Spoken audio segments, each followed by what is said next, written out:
Consultorio de Salud Mental. Un espacio a cargo de la doctora Elsa Diana Cohen-Hemsi, médica psiquiatra. Aquí, en el mundo de la salud.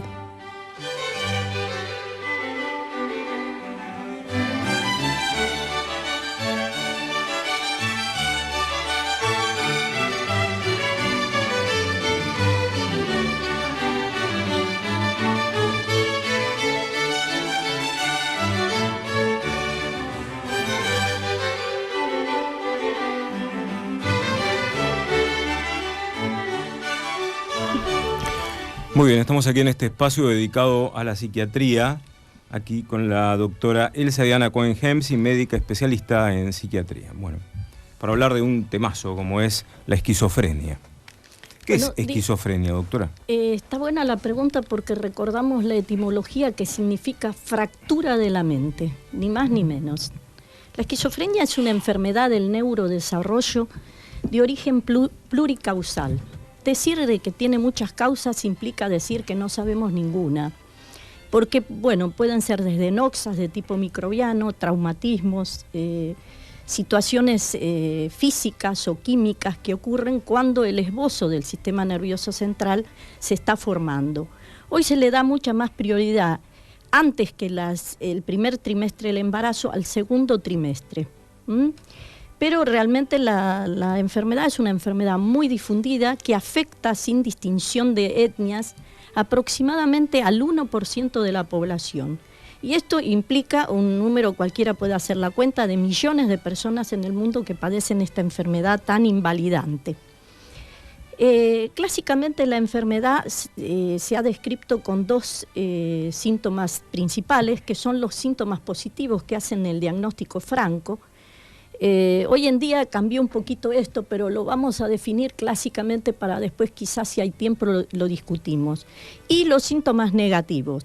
Los síntomas positivos son las alucinaciones y delirios que vos justamente, Miguel, estabas refiriendo. Las alucinaciones, las más importantes, son las alucinaciones auditivas. El paciente, solo él las escucha. Y son voces que no son del todo amigables, porque son voces que pelean entre sí muchas veces, voces que a veces denostan al paciente y le crean una situación de angustia muy, muy gravosa, ¿no es cierto?, que es la que describen ellos mismos. Las alucinaciones ópticas no tienen mayor importancia, seguramente las va a definir a lo mejor la doctora después con el Alzheimer, porque son más vasculares, no va para la esquizofrenia.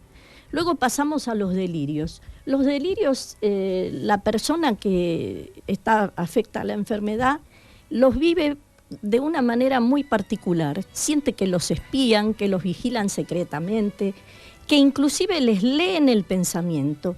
Esto resulta en la persona también muy, muy complicado porque desarrolla lo que se denomina suspicacia. Está pendiente de todo lo que hace la gente alrededor, porque está pensando que saben lo que él mismo está pensando, ¿no es cierto? Esto es un poco difícil de sobrellevar también. Luego tenemos los síntomas negativos. Son síntomas que se les llama así porque recordemos que la enfermedad, el diagnóstico no tiene marcadores biológicos, es un diagnóstico de la clínica psiquiátrica. Estos síntomas negativos son terriblemente importantes porque muchas veces anteceden en muchos años a la presentación de los síntomas positivos. Y son, primero que todo, vamos a hablar el aplanamiento o embotamiento afectivo. ¿Qué implica todo esto? El paciente no puede recibir emocionalidad de la gente que los rodea, conocidos o no, no tiene una reciprocidad o intercambio con el alrededor y determina obviamente que se vaya aislando. Y el aislamiento social es otro de los puntos importantes de esta enfermedad que posiblemente lo va a acompañar toda la vida. ¿El aislamiento social cómo se da, doctora? Se da de varias formas. Al no tener intercambio con la gente que lo rodea, el paciente no incorpora más conocimiento. Entonces, al no incorporar conocimiento, tiene la característica de la demencia, pierde parte de lo que aprendió también. Entonces, el paciente se presenta con un pensamiento que pierde la idea directriz. Habla con un lenguaje cifrado, críptico muchas veces, en la que se emplean neologismos. ¿Qué son los neologismos? Son palabras nuevas que él solo entiende. Cuando juntamos varios neologismos tenemos la jergafasia o ensalada de palabras. Estamos hablando todo de una enfermedad librada a su condición natural. ¿Por qué? Porque todo esto con los tratamientos precoces ha cambiado bastante. En sí mismo el paciente tiene una abulia extrema. Ojo, una abulia que no debe ser confundida con pereza, como mucha gente, los convivientes, muchas veces la confunden. Es decir, el paciente tiene un desgano absoluto, no quiere realizar ningún emprendimiento, piensa que nada vale la pena. Y esa falta de deseos es lo más característico de la esquizofrenia, de esta enfermedad que, librada a su condición natural o biológica, hará que el paciente sea realmente un marginado social. En este punto vamos a agregar algo muy importante como espacio de prevención, que es este. Vamos a decir que la vulnerabilidad especial que presentan las personas que van a tener esquizofrenia determina que jamás puedan ponerse en contacto con las drogas ilícitas. ¿Por qué?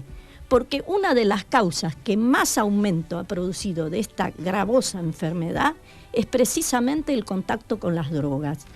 Cocaína, drogas de diseño y aún la inocente marihuana pueden provocar psicosis y otras enfermedades psiquiátricas, pero en este momento nos compete justamente la enfermedad madre de la psiquiatría. ¿Esto está comprobado científicamente? Totalmente está comprobado, y lo decimos con los últimos conocimientos neurobiológicos que van marcando, bueno, por ejemplo, que se va achicando el lóbulo frontal.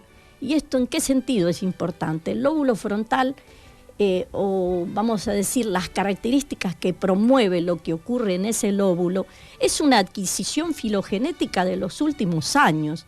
Es algo maravilloso que determina que la persona tenga una situación de poder decidir qué quiere y qué no quiere. Esto se pierde con esta enfermedad.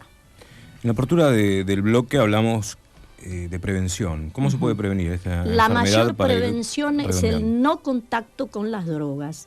La otra podría hacernos pensar, como alguien preguntó en otra oportunidad que yo hablé de esquizofrenia, llamó una persona al aire y preguntó si son normales esas personas en su niñez. Nosotros tenemos que decir que la persona que sufre esquizofrenia en la juventud, porque es una enfermedad de jóvenes hasta los 40 años, nunca fue normal según los parámetros generales. Es decir, fue un niño, vamos a decir, tímido, quizá que tiene cortedad en sus relaciones, con algunas características hasta de lenguaje que podrían mostrar que el niño tiene un problema.